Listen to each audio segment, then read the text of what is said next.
Africa. Thank you. Welcome everyone. Thank you for joining Open Democracy's weekly live discussion. I'm Mary Fitzgerald. I'm the editor-in-chief of Open Democracy. We have a fantastic panel today for you. Open Democracy is a global media platform that exists to challenge power and inspire change. We do fantastic investigative journalism, and we're going to be talking about some of that today. First, housekeeping. We want this conversation to involve all of you, so please participate by typing your questions or comments into the chat icon, either on Zoom, or if you're joining us live on Facebook, you can participate in, through the chat function on Facebook as well. And thank you all to everyone who submitted questions ahead of time. We're going to try and address as many of them as we can today.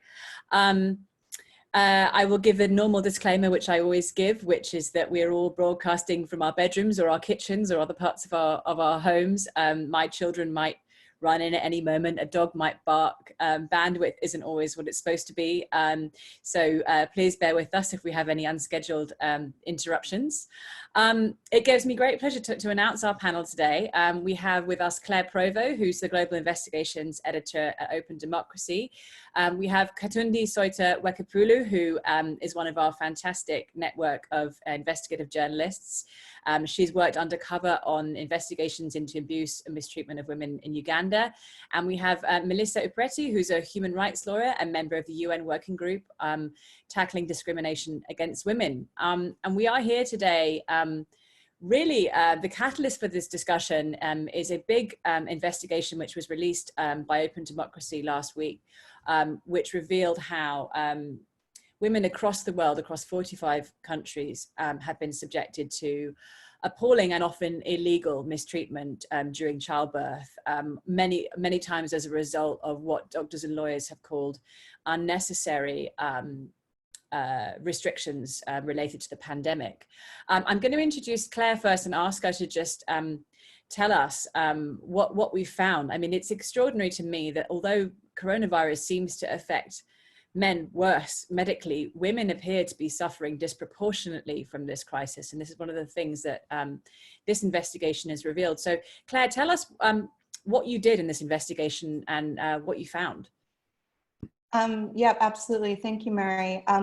So essentially what we found was a pretty astonishing and global pattern of guidelines and policies and even laws that exist on paper and that also look uncontroversial on paper to protect women's rights in childbirth, being pretty inconsistently followed and sometimes outright defied on the ground. So at the start of the pandemic, the WHO said, issued some pretty specific but also pretty simple guidelines that you would think would be uncontroversial, like treat women giving birth with respect and dignity, let them have skin-to-skin contact with their newborns, don't cut them open unless there's a medical reason and they give consent. Shortly after these guidelines were reiterated by the WHO, our team and freelancers around the world started documenting cases of them not being followed on the ground. Over 3 months, the volume of these cases that we documented in those 45 countries, so really around the world, shocked us, but also shocked a lot of the global health experts that we talked to. So cases of women being forcibly separated from newborns, required to give birth alone without support from partners, denied pain medication, subjected to mandatory C-sections, but also really inconsistently at some hospitals sometimes, but also in some cases as part of National Ministry of Health guidelines that didn't seem, that experts say weren't based on any evidence, and as you say, said were unnecessary. Thank you very much. Did you have any particular countries where there were a lot of instances of this? This is what someone asked before the panel. Were there particular countries that really stood out for this, or was it more of a pattern across so many countries? Was that the thing that really surprised you? Well, it's the pattern. It's the global scale that really surprised us, I think. But there are some interesting pattern, like sub-patterns. For example, in Eurasia, in both Armenia and Ukraine, what was really particularly striking there is some of the restrictions that have been imposed on women because of COVID are still in place even after lockdowns have eased. And we're seeing a bit of that in the UK too, regarding antenatal appointments in England, restrictions still being there on women, even after other lockdown measures have eased. And so like those are areas we're definitely, you know, following up on. In other places, some of these restrictions were rolled back after the result of local outcry. And so, you know, pressure and attention does matter. We've seen it matters in these cases. And so we're continuing to follow this. So I also wanted to just encourage people on the call to visit opendemocracy.net/tracking the backlash. If you have any information about cases like this that we're not already aware of, that aren't already on our interactive map, you can submit them online and our journalists will look into them.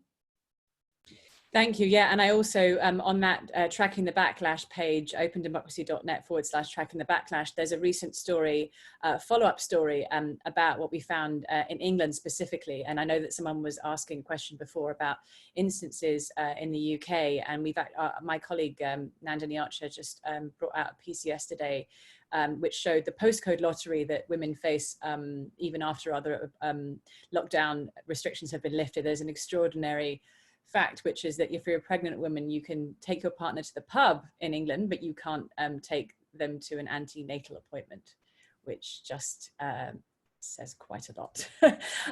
So with that insight, I'm going to go to Melissa and just ask you, Melissa, to reflect on what you've heard, what you read in the investigation. Why is this happening? And you know, isn't this illegal? And you know, tell us your reactions as a lawyer and expert in this area. Thank you, Mary. And well, first of all, thank you for inviting me to join this conversation. And thank you to Claire and the team for really conducting this investigation, which is so important. I think the findings that you just shared, Claire, really show or reaffirm what we have known for a long time, that obstetric violence, or whatever you might call it, mistreatment, disrespectful care during childbirth, has been happening for a very long time. And what you highlighted as happening in 45 countries is truly emblematic of what's happening in many countries. This is a global problem. And it really is a reflection, and it's actually a part of a continuum of violations of women's rights, especially of their reproductive rights, which are happening in a broader context of structural inequality, systemic discrimination, and patriarchy. These three factors really shape and have created an environment where these things happen with impunity. What you said earlier about how there are laws and policies in many countries, and there are indeed laws, policies, there have been court decisions, there are international standards, United Nations treaty monitoring bodies, special procedures, regional courts, the European Court of Human Rights, the Inter-American Court of Human Rights has spoken on these issues, and a range of practices that would be considered to be disrespectful and harmful to women's health in the context of pregnancy and childbirth, and that are often done without informed consent, which is what makes it problematic, which represents the over-medicalization of childbirth, and which is also grounded in stereotypes. Often the idea that a woman should go through pregnancy without any concern for herself, that suffering is a natural part of pregnancy. And also the fact that, you know, health systems are still very paternalistic. There's a predominance of male doctors. And even though there are many women in the health force, the health sector, on average 70%, in some countries up to 90%, the conditions of work often create an environment for unprofessional behavior that also contributes to the kind of abuse and disrespect and the impunity around it. There are laws and policies and standards, and it's very clear that not only human rights are violated, but oftentimes constitutional rights are violated, fundamental rights that are guaranteed in constitutions. But these things happen without consequence because the burden ends up being on women to then take action and to complain. And often there aren't even formal mechanisms to complain. And frankly speaking, as someone who's also given birth twice, the first thing on a woman's mind after giving birth is to go home and to take care of their child, themselves, their family. There's a lot to do after one gives birth. The idea that a pregnancy ends with childbirth and then after that it shouldn't be anyone's concern also is part of a broader, I think, problem, and which reflects the disregard really, for women's needs and priorities, and what pregnancy and childbirth means, and what a woman's reproductive health is really all about. Thank you. Yeah, I'd like to come back to some of the ways that we might be able to change some of this. But the first thing you said was really about how this is a wider systemic problem, which is far more than laws and policies. And certainly that's something that our work on tracking the backlash has uncovered again and again. This is not a COVID crisis or COVID specific crisis. Just before the pandemic, we released a major investigation which revealed that women and girls have been subjected to wild misinformation about their health and their rights for a very long time. It's been funded by a number of organizations in the United States. It's a model that's been exported globally. And Khatondi, you were part of this big investigation we did into fake crisis pregnancy centers, where women who was having crisis pregnancies went to seek advice, and unbeknownst to them were fed misinformation by anti-abortion activists. Can you tell us a bit about what you did as part of this investigation, where you went, what you discovered, what you learned? Thank you, Mary, and thank you to the rest of the openDemocracy team. Between December last year to, I think, March this year, we had an undercover investigation into crisis pregnancy centers in Uganda as part of a larger international Tracking the Backlash project with openDemocracy. We had identified 16 crisis pregnancy centers in Uganda, and these have a link with Heartbeat International, a US Christian conservative group that has been involved in funding and setting up a lot of social and some sort of like religious connections with crisis pregnancy centers here. Now, crisis pregnancy centers here are not necessarily controversial.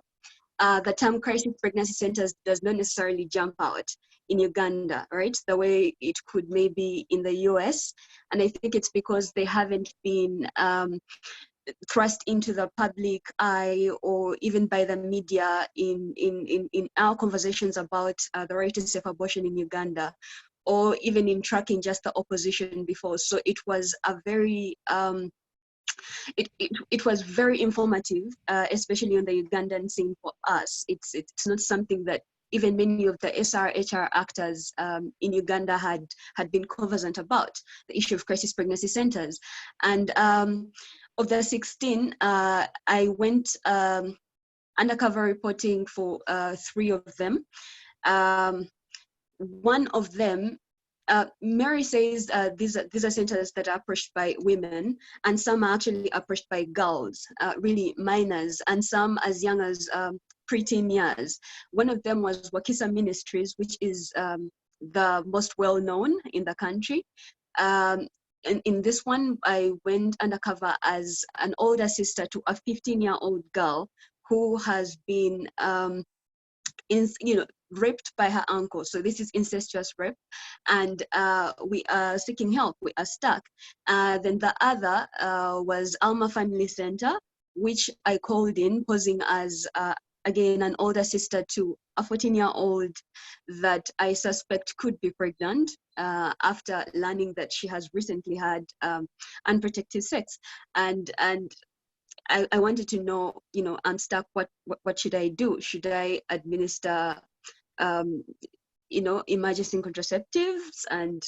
And well, I'll get back to what happened there. But then the third was Comforters Center, again in Kampala here, where I posed as a university student who was pregnant, and pregnant by her partner, her boyfriend, and she's stuck and she doesn't know, how to go about the whole situation. So in all these 3 centers, I think, apart from them having links with Heartbeat International and other American Christian conservative groups, they also had a lot of misinformation in common, and the kind of misinformation that they give is quite similar. It's like they read from the same text, you know. And so, for example, when I posed as a pregnant university student, you know, you're threatened with all sorts of misinformation that is it should be ethically wrong, but also medically incorrect, threatening you with cancer, and then if that does not work, then they'll attack your spirituality, you know, threatening you with hell, and trying to bully you into understanding the magnitude of the sin you are to commit if you consider abortion, and also. Can I stop you there, because there's so much you're saying here, and there's a lot for people to absorb. So basically, you, and in all three of these instances, you posed as someone who was young and vulnerable, and actually, in two cases, you were representing girls under the age of consent. So it was statutory rape, right? And you said, I'm facing a crisis pregnancy, and in all three cases, you were met with misinformation about what having an abortion would cause. So, you know, you're incorrectly and falsely told that having an abortion would cause cancer. You were also pressured, emotionally bullied, and your spirituality was attacked, right? So there was kind of both health misinformation and religious pressure applied. And what else did they specifically tell you? And you know, tell us what exactly they said to you to try and persuade you to not to you or your so-called relatives to not access emergency contraception, to not have an abortion, to because I'm particularly curious about the fact that you disclosed in two cases what was at least statutory rape, and what was the reaction to that? You would be, I don't know if you would be surprised, but you'd be really disappointed to learn that for the case of statutory rape, when I posed as the older sister to a 15-year-old girl, she was actually a 19-year-old when we did this undercover investigation. She was wearing a mic and everything. So when we talked to the counselor about how an uncle has actually raped this 15-year-old girl and she's now pregnant, there is a lot of blame, really. And in the face of the 15-year-old, this is not over phone. You are looking at a 15-year-old who is distraught, who is stuck, okay, who is crying and bawling, and she's pregnant. And you know, the counselor said, you know, oh, it's quite unfortunate, but it's also, you know, it's your fault. You're a 15-year-old. Surely you knew what you were doing. You know, you knew when you were having sex with your uncle that you would get pregnant. And when that did not work, because this girl, the one who was posing as a 15-year-old, said, you know, I still can't keep the baby. The counselor, the teenage pregnancy center this one that we visited with the supposed 15-year-old is actually a teenage pregnancy center, but it is a crisis pregnancy center only dedicated to teenagers and preteens. So they take her away from me. They separated her from me, her older sister, the only person that she knows that she came with, and they said, can we borrow her for a while? She was taken away for over 2 hours, where she was subjected to the worst emotional manipulation you could ever think of. She was shown other teenage girls who are pregnant, who are 13. They're telling her, you see, you're 15. These are 13. Surely you can keep your baby. When she was not convinced, they made her hold a baby, a live baby, and they said, this is what's in your womb right now. Surely look at this baby. You know, the mother is also 13, way younger than you. You have no excuse. This is an actual baby. 2 hours that were grueling emotionally. I remember when my co-partner in this investigation, the 19-year-old, came out, she said she was emotionally drained. You know, putting her verbatim, she said, I'm emotionally drained. And I also remember coming back from Wakisa Ministries, the teenage pregnancy center. I came back home and I bawled my eyes out, because there is something about seeing a 13-year-old heavily pregnant that just does not sit right. And these are people who are making it seem like it's such a moral issue, such a spiritual issue, that surely you cannot see the 13-year-old, you cannot see the girl, you cannot see the woman that she's supposed to become. You only have to see the baby, right? And she has to have the baby at all costs. And then when we called in, when I called in at Alma Family Center, posing as an older sister who is stuck with a 14-year-old, and I'm wondering if I should consider emergency contraception, I was told that emergency contraception, one, could cause a lot of complications like cancer. I do not want to subject a 14-year-old to something like that. And they said, you cannot trust Western medicine. But also they blamed the 14-year-old and said, you see, it's because these teenagers are so immoral, and the whole slut shaming thing in these centers does not seem to care about age, really, and all that. Then in the other center where I went as a university student, I was given, they have these silicone life-size dolls that are in form of a baby, and they are many, they're like 9, right? And each is supposed to represent a certain month, first month, second month to the last month, and you're supposed to hold them. Now, silicone is supposed to feel like flesh, right? So they say, touch this, it feels just like this.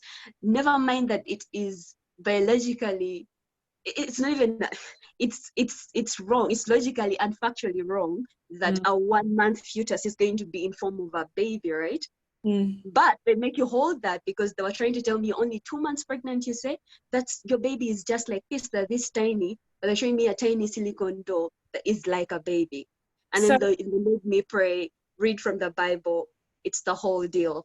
Gosh, so that's a really vivid and harrowing account of 3 particular instances in different centers in Uganda that seem to be trained to say similar things and to deprioritize the needs, the rights, the health of women and girls for other agendas. And I just wanted to zoom out a bit there and for Claire, you to come and explain how Khatondi's experience fit into the bigger picture of the investigation that you were all working on together. And indeed then to link it back to what Melissa was saying about how women have rights and protections, and their health is supposed to be protected in law, and yet, or rather on paper it is, but in practice it so often isn't, from what we found. So yeah, tell us more about the global investigation into the misinformation that Khatondi was uncovering in Uganda, and then how does that fit into the wider picture, the gulf between policy and practice? Absolutely. So yeah, thank you, Khatondi, for sharing that. This was a global investigation. So we worked with reporters in 18 countries, in total over a 9-month period from beginning first country to the end. And we looked at these crisis pregnancy centers that are in an international network led by a US Christian conservative organization that specializes in these centers. And so the different centers internationally were all either affiliates of this US group, or they were grantees, or they were more formal partners. And internationally, I mean, they exist to stop abortions. That's their purpose. But what was really striking in many countries around the world is that purpose is not explicit to the women who go to them in all cases. They're often, these centers often describe themselves as support centers for women who have crisis pregnancies and don't know what to do, need advice. They specifically, target or attract women who might not have other options on how to go, like other people to go to for advice, might not have a trusted doctor, might be in a country where abortion is restricted and it's hard to ask about things like this. In some cases, they advertise online as pro-choice support groups. Are you facing a crisis pregnancy? Do you want to talk about having an abortion? Call us. So really, internationally, we saw a lot of evidence of this, of how these centers specifically try to reach women who are considering abortions, and then their goal is to stop them. And then inside, as we heard from Khatondi, Volunteers and staff at these centers told women around the world things like abortion causes cancer, but also that you need consent from your partner to have an abortion, which is not in any of the laws of any of the countries that we looked at. That some women were also told that if they had a complication from a legal abortion, a hospital would not treat them. Again, incorrect.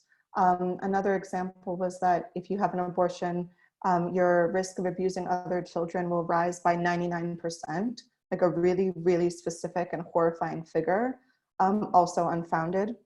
And in many of these centers, we also saw these examples of center staff and volunteers encouraging women to delay accessing abortion and emergency contraception, including with some of these misleading facts. And that really matters because there are time limits here. And so if you delay accessing abortion, you might not be able to access a legal one. It might pass the time limit, or it might become more complicated and harder for you to do. And around the world, we found these examples of, there are laws against misinformation. There are laws against misleading advertising. There are, in some countries, there are laws on specifically regulations governing what you can tell a pregnant woman and whether or not you can push her or not to make a certain decision. But what we saw, and Khatondi said this too, was that there hadn't been a lot of light shone on these centers in the past internationally. They're very well known in the US. This tactic is very, very well known. But internationally, there hadn't been so many investigations. We did see dozens of parliamentarians call for action in response to our findings. We were not the only ones concerned about what we found. And a number of national authorities also said they were going to start their investigations. But again, it seems like an example of where these abuses of rights abuses have been able to go on relatively unchecked because there hasn't been that kind of scrutiny, because these issues haven't been on investigative journalism agendas internationally. Yeah, thank you. There's a few things I wanted to pick up there. I mean, the first is, and I think I'll ask this now, I was going to ask you this later, but Tracking the Backlash is an explicitly feminist project, right? I think we're the only cross-border feminist investigative journalism outfit, I believe. Maybe I'm wrong, but why is that important? So, how does that shape the work we do, and why do you think that is critical and to the kinds of stories we tell or are able to tell? Yeah, well, basically, first, what it means is that we track threats against women's and LGBTI rights year-round. So not just at this current moment, not just next month, year-round. And we investigate them with the seriousness and rigor that our colleagues would investigate other threats to democracy, from climate change to tax evasion to political corruption. And we do this, and this is important because women's rights and LGBT rights are human rights, but they're too often treated or accepted as politicized issues by newsrooms and investigative teams, as things that are still up for debate. And so threats against them aren't investigated with the same seriousness and rigor as threats against other threats against democracy are. That means that important stories are missed because of how these issues are seen, but it's also because of who's in, I think, because of who's in the newsrooms and who's making the decisions on investigative teams. And many of these places are still too hostile to women and LGBTI people, particularly those from diverse backgrounds and that firsthand experience of intersecting forms of oppression. And feminist investigative journalism and the work that we do is I see it as like a really urgent and overdue corrective to those problems. It's about what we investigate, but it's also about how. And both of those components have enabled us to also, produce some really extraordinary and also really, really overdue investigations revealing rights abuses around the world and the global nature of some of these things. Our team is led by women and LGBTI people based all around the world, and we collaborate with a growing number of journalists, editors, and other media organizations globally. And please visit, if I can plug it again, opendemocracy.net/tracking the backlash. There's also information on that page about how to get involved in this current childbirth and COVID project, but also our work more generally. Thank you. And I think that one of the things that was very striking, not unexpected, but striking to us about the big investigation we did into crisis pregnancy centres is that there was very strong attack and pushback from so-called pro-family groups, religious conservative groups that say that their purpose is to protect mothers and unborn children. They were very critical of our research. They dismissed our findings that laws were being broken and misinformation was being spread within their networks. They simply didn't respond to those substantive points or allegations, even though they were very well evidenced. And they attacked us as being a pro-abortion lobby group, which of course we're not. We are investigative journalists, and we investigate with rigor and clarity a range of issues affecting democracy, rights, accountability, transparency globally. And it was interesting to me that we were painted as this pro-abortion, inaccurately painted as this pro-abortion lobby group because of this one investigation we did. And yet now we've done an investigation into the harms visited on women during childbirth, and we have called out the abuse and mistreatment of women during childbirth, not only during COVID, but the unacceptable risks that women have faced for far longer than that when being pregnant and when delivering children. And yet we've heard very little from again, I call so-called pro-family groups on this issue. They haven't spoken out about it. It's not been a focus for them, which I think very neatly ties to your point, Melissa, about who's prioritized in all this. Claire, I mean, why have they? What's going on here? What? Am I right about that? And what do you think is happening there? And then Melissa, I'll come to you on that point too. Yeah, I think this is fascinating. These movements, as you describe, and they call themselves pro-family or pro-life, they are clearly obsessed with motherhood and babies. And they often attack those who support reproductive rights as if we are anti-baby or obsessed with abortion. But feminists, or the way I see it, like my feminism cares about women's rights regardless of what they choose to do with their bodies.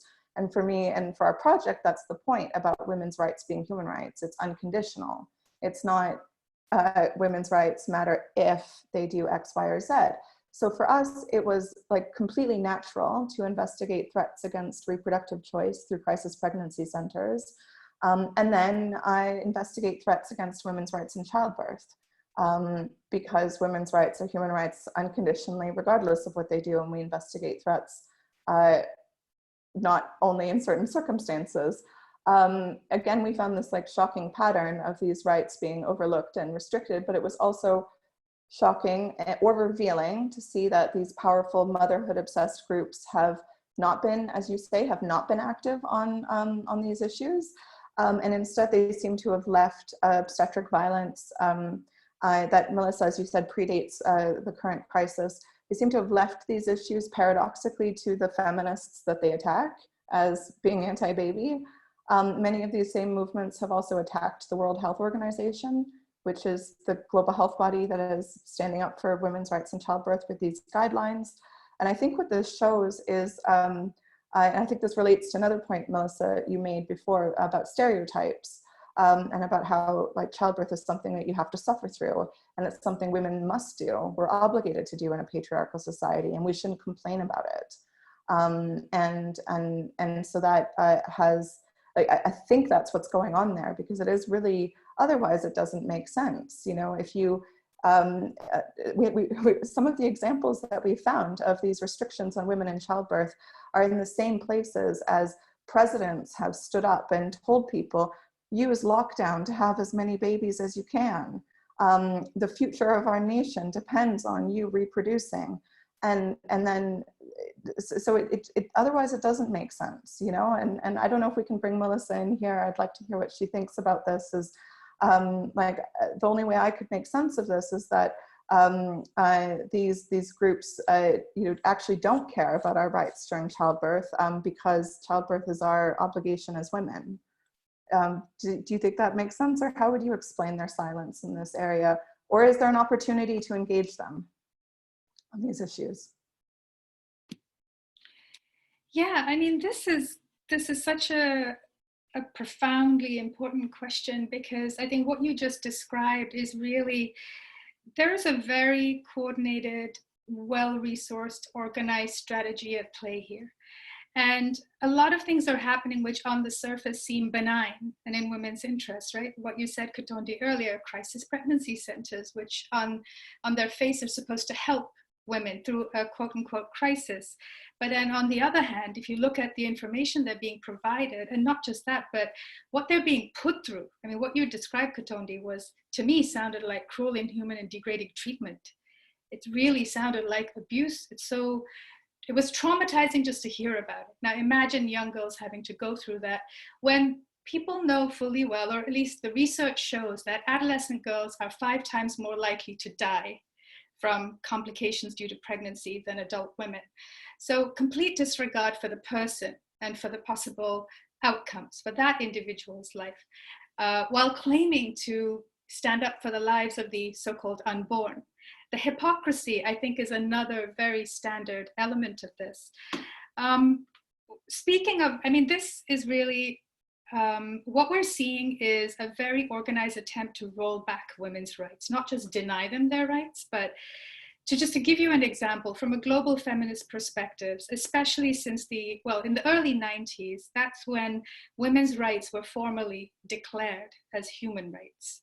Even though the Universal Declaration of Human Rights was adopted decades earlier, in the original drafting, the word men was in the document, not people, or not human beings, but men. So what we have gained in terms of the recognition of women's rights and human rights has really come about as a result of demanding it, fighting for it, advocating, and a struggle. Since then, violence against women has also been recognized as a human rights violation. And I'd like to say here that what we've been talking about, all these examples of obstetric violence and what happens, is a form of gender-based violence as well. So that also makes it a very serious human rights violation right there, for which states must be held accountable. But women over the last few decades, the movement has made tremendous progress. Feminist movements have made tremendous progress. And what we're seeing now, which has intensified, and I think in this time of COVID has become even more critical, because this is a time when so many things have been suspended. Normal life has been suspended. So if women didn't have access to legal remedies before, they have even less of it now. If women were facing domestic violence before, they're facing it even more now, and we know that. If there was misinformation before, there's misinformation plus absolutely no information now, at a critical moment when women need it. So we're at a critical time when either we have to be the ones to really somehow make sure that these attempts to roll back our rights do not actually happen. Otherwise, those attempts have also intensified. So it is really, and what it shows is also that governments have been derelict in their duty to really protect our rights. Because when we talk about human rights and a human rights approach, what it means is that we as individuals have rights and governments have obligations. There are things that governments need to do to make sure that all the things that you described, Claire and Khatondi, that those things do not happen. And that other things happen that actually support and enable women to live their lives as human beings. And that's not happening right now, in spite of the fact that women make up 50% of the world's population, if not more, in certain countries. So this systematic attempt is actually an attempt to oppress women and to keep them in that position of subordination. There really is no other explanation, and it's grounded in ideology, and you described what that ideology is about, a lot of it, and often we find religious ideology being used as a basis. We find how people talk about reproductive rights as being controversial or political. It's been made political. It's been made controversial. For women, reproductive health is a natural part of their lives. And it's something that they have to manage. They have to be able to, it should not become a reason for a woman's death. it should not become a reason to deny a woman education or to deny her the opportunity to be employed. It affects women in so many different areas, but I think this attempt to control and deny, which is essentially what we're seeing, is really an attempt to control and deny women. And what you said earlier also about women being told that this is an opportunity, or some states that, you know, us hearing that this is an opportunity, but there's a need for women to continue to give birth. I mean, this instrumentalist view of women is something that has been around for a very long time. And we see it not just in the area of sexual and reproductive health, but we see it even in our economic systems, the economic models, right? I mean, this idea that women should keep producing, reproducing, their labor should come for free, their labor is taken for granted. It's all part of that same attempt and thinking, that ideology that basically is aimed at keeping women in a subordinate position. So yeah, very political, very complicated, and just very unjust when you look at the outcomes. And to pick up that point about the injustice, we have already seen people reacting to both of the investigations we've talked about, to lawmakers and health agencies promising to investigate, tabling motions in Parliament. There are things that have happened on the back of both of these investigations. Obviously, there are huge challenges to getting progress in these areas for all the reasons we just discussed. But thinking specifically about our investigation into the abuse and mistreatment of women during childbirth, particularly during COVID, what are the opportunities here, Melissa? What concrete things can and should be done now by governments, by agencies, by citizens? Who else? Where are the, and this can be quite granular if you want. You could go zero into a particular country, or you could talk about it at the global level. But what do we think is feasible if we're thinking ambitiously right now? Mm-hmm. Well, I think, first of all, the work that you're doing as journalists is incredibly important. And whether it's a journalist or a lawyer or anyone else documenting what's happening to women, capturing that information, we may not be able to secure accountability right away, but there will be a time when we'll be able to use that information. And that's the information that we can use to also shape and influence policy. So documenting is very important. We need to keep having conversations like this in different spaces, just keeping the conversation alive. It sounds like a very obvious thing, raising awareness, talking about it, but just to keep it visible and to keep articulating that this is a priority is very important. At the international level, for example, I'm on the working group on discrimination against women. As a mechanism, we have been issuing public statements, we have been issuing communications to governments based on information that we have received about violations, specifically obstetric violence, as well as other kinds of violations. And we've been writing to governments to say, hey, this is, you seem to be violating, this seems to be a problem here. So we're raising it at that level. I think at the level of government, the advocacy, we know right before COVID hit, we had seen this wave of feminist organizing. And I mean, feminist organizing has been happening for many years, but these very public movements and protests against femicide. And within that, this gender inequality doesn't happen in a silo. It's really connected to racial inequality, economic inequality, and a range of issues. And we had seen those surges of movements. So women's organizing, which now has become very limited because of the restrictions on public spaces, because of COVID. But that kind of organizing has to continue, because we also have to show that as women, we are rising and we are concerned about this.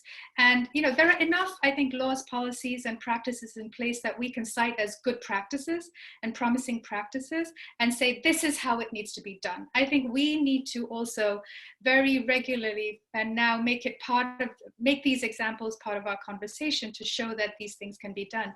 And we have to demand governments introduce national strategies where they already exist, that they implement them and use what we document to show that there are gaps. Laws, again, policies, accountability, investigations. We need to demand investigations. Many countries have national human rights commissions, women's commissions. We really need to activate those. And even though our activities are restricted right now, we can send information. We can formally request investigations. publicizing these issues like you have done, the tracking system that you have created. You're tracking stories of women who have experienced obstetric violence. If you could also track examples of good practices, policies, measures that are being introduced, then use those in combination to really push for change. And I think we need some really big shifts. So one of the reasons why we see this happening is also governments in most countries have simply not invested adequately in women's reproductive health care, in healthcare. And especially low-income countries, which have ended up becoming very dependent on other countries, on foreign sources of funding, which also relates to, Claire, the issue that you rose earlier about how oftentimes, in the United States, perhaps, or in some parts of the world, people know about how these forces are operating. In other countries, they don't know so much. But seems to be a certain complicity, and maybe a little bit out of necessity, where governments are also taking funds from countries that are exporting policies that are also harmful to women. So that's why it's very important for governments to start investing money adequately into their health systems, into health services that women need, and other kinds of services that women need. So it is about money, it's about advocacy, it's about pushing for accountability. We need laws and policies, but we need some big paradigm shifts as well in how the economy works. Women should not just be viewed as providers of free labor, but they have to be viewed as human beings. They must not be viewed as expendable. There's a huge, I think, there's that kind of mindset that's also at play here. So we need to change. We need laws and policies to change, institutions to change, but also societal attitudes to change. So it's a lot of work. But I think we're still in a good place in terms of the information that we have, organizations on the ground that have been working on issues for a very long time. Finding allies in government is very important. Making sure that there are more women in institutional positions, in decision-making positions. I always feel like we know what changes are needed. Women as a whole, do not have the level of institutional power that they need to bring about these big changes. And I think so, thinking about women's role in public life in these institutions, increasing their participation, their representation, and women are not a monolithic group. Right now, there are certain women who are being impacted more and in catastrophic ways. Women, indigenous communities, women with disabilities, younger women, adolescent women and girls, and many more, Black women in the United States. The list is very long. If you look at if you look at education in medical schools, for example, even now, students are taught that Black women experience less pain, that Black people experience less pain. They have a higher pain threshold, even now. This is taught in medical schools? In medical schools, yes, even now. I know a medical student who told me that my daughter's friend, even just a few weeks ago, this is something we know about generally, that's what they're taught. So it even goes to the education that a lot of these health service providers are receiving, and what has been normalized in the United States, the shackling of women in detention, in prisons, during childbirth. So the issue of obstetric violence, the mistreatment really extends to these types of practices. The detention of women in Kenya for not being able to pay medical bills after having delivered. The imprisonment of women for miscarriages. Mm. There are so many of them, even now in countries like El Salvador, in spite of COVID, they have not been released. They're being put at continued risk. So we see these extensions of all these horrific practices, again, because all of these are happening in a larger context, like I said earlier, of structural inequality, of discrimination, of patriarchy. Many would consider a lot of these practices to be inherently sexist and misogynistic. That's what it is. So we have to call them out. I think all of us, whether we're journalists, lawyers, regardless of where we are, I think we have to use our voice to really call these practices out for what they are and to push back against the denial of personhood. Yeah. Essentially, that's what we need to do. I'm going to ask you one thing here, because you've just talked about so many grave and shocking abuses. And but the very big first thing you said was, we know what good practice looks like. There are good practices in places. Can you give me one very concrete example of something that other governments, health systems should be doing that is good practice? And then Khatondi, I wanted to come to you briefly back to the Ugandan context. A good practice can be like in my country, for example, in Nepal, as a result of a lot of advocacy. And in a country where women were dying in very high rates, maternal deaths due to unsafe abortion, and where abusive practices are rife. The government has recognized reproductive rights as a constitutional right. The right to reproductive health care and to make decisions in relation to one's health care is a constitutionally protected fundamental right. And there was actually a court decision, the Lakshmi Thikta case, which recognized abortion as a constitutionally protected right after that. And this happened in a country where up until 2002, abortion was criminalized. And 25% of women who were in prison at that time were in jail on charges of abortion. Not just that, and many of them on charges of infanticide by extension, because of the conflation of the two. So if that kind of dramatic change can happen in a country like Nepal, and not only that, after it was recognized as a constitutional right, and the government actually included a budget line in their national budget for abortions for women who could not afford to pay. And this was brought about this happened as a result of a court decision, which again, the case was filed by women's rights activists.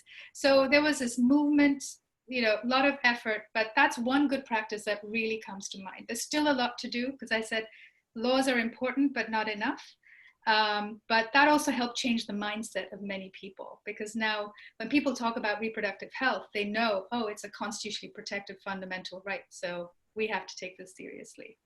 Thank you for that one small bit of good news. And Khatondi, I wanted to come to you as well, because I think speaking to colleagues in Uganda, one of the things that's clearly happened there as part of the COVID response is that other issues and problems have been sidelined, and groups that are vulnerable and more under attack normally are suffering the most from the COVID restrictions. So our investigation found that in a number of countries in Africa, women had died in childbirth emergencies because they hadn't been able to reach hospitals because of transport or other restrictions that were brought in from COVID. Uganda has a 6% HIV infection rate, and lots of people are no longer able to access antiretroviral drugs or services for HIV positive people. So the pandemic restrictions that have been brought in to try and control COVID-19 have disproportionately affected people and communities who are already vulnerable. Can you speak a bit more to that, and also talk about what needs to happen? Obviously there does have to be a response to the threat of this highly infectious disease. But on the other hand, people are dying and people are suffering because of these restrictions. So speak particularly about the Ugandan context. Tell us, what you've observed and what needs to happen. Thank you. So between April and May, personally, I reported on 2 stories that were covering the effect of COVID-19 on HIV and AIDS related services for vulnerable groups in Uganda. And these vulnerable groups included women, sex workers, LGBTQ women, but also in May, we covered a story looking at the effect of COVID on maternal health services. And so it painted a really, really terrible picture.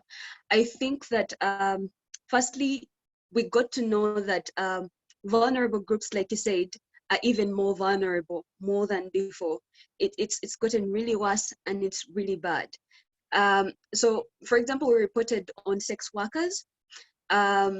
Sex workers were direly affected by COVID-19 restrictions. I think that the government, first and foremost, never put in so much effort to look at how certain vulnerable groups are going to be affected. And those included women, those included sex workers. Sex workers in Uganda also operate so much along borderlines and transit routes. And those have been hotspots for COVID-19 infections from the very start, at least in Uganda.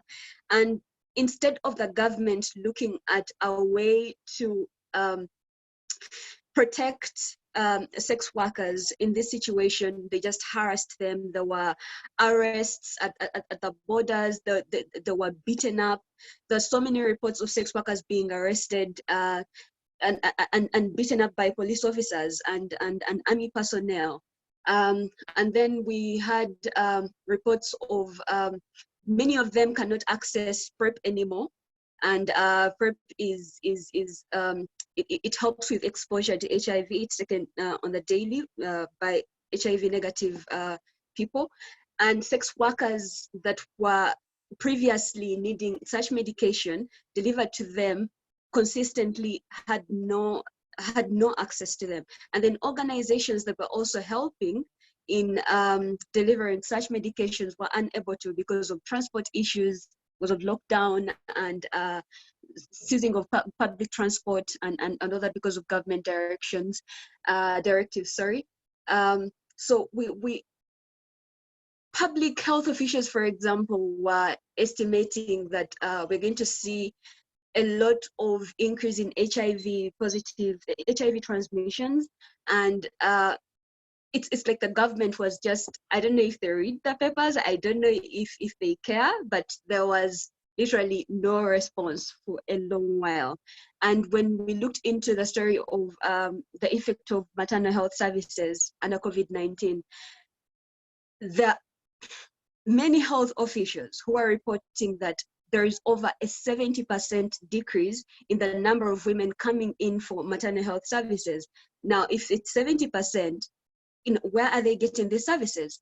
We heard from a nurse, a midwife actually, from a district in eastern Uganda, who says that in Uganda we use something like boda-bodas, a very popular mode of transport. Boda-bodas are motorcycles, and we use them for public transport. They were barred from taking any passengers, and pregnant women cannot walk to the hospitals because of a very big distance between hospitals and where they stay.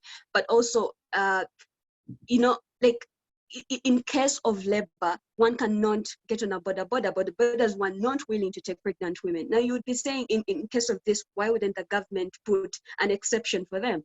LDUs, who are a certain local armed group, something like that, were beating up and shooting pregnant women. There have been reports of this, where a pregnant woman who is visibly pregnant is trying to get to a health center, and the border man who, the one that's riding the motorcycle, they're trying to say, hey, we're trying to get to hospital. And there is a lot of violence against even visibly pregnant women. So pregnant women were opting to stay home because they could not afford to risk trying to get to hospital. And if at all they were able to go to the police station to get permission, all that, just imagine all that. You're getting into labor and then you have to go to the police station, get permission to get onto a border to access a health center. And then there's been reports of just like a shortage of medicines and all the things that medical workers need to attend to women. It has been there, it has been terrible. Ambulances cannot be gotten a hold of, and if they have to be, then women have to pay for fuel, and sometimes they have to pay up to $80. $80 in rural Uganda is a lot of money. It's not an option at all. And so for so many women, that was not an option. And recently there's been a report that we lost about 119 women, I think in March, and that's up by 23 in number from January and February.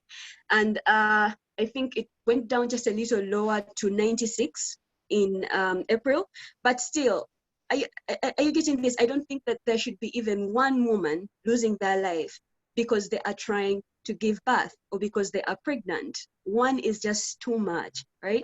Thank you. I'm going to have to stop you there because we're running out of time, but I really appreciate you painting that picture, which is, I think the final thing I would say is that this investigation has brought to life issues, for example, in Uganda, where you are, and other countries where health systems are under incredible challenges. I mean, Venezuela is an example of testimony we've gathered there is absolutely harrowing, and it's a system, it's a health system that's already under so much pressure.